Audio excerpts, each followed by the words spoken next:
Hey Matt, Yes. how long does an electronic air cleaner last? First, maybe the media, and then also just the machine itself. Okay.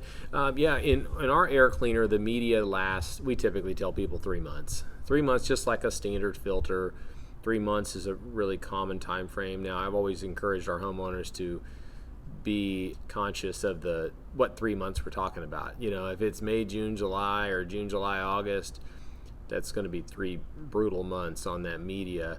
But if it's September, October, November, where we're at, you may take it out after 3 months and think, that's really not too bad. But I just across the board, it's always nice to just know 3 months. 3 months is pretty common for the media. And then the electronic air cleaner itself. Well, those air cleaners have a lifetime warranty. We warranty them forever, parts and labor. So for ours, that you don't have to worry about it failing. For other manufacturers, there are controls, there's circuit boards, and there's components that can fail.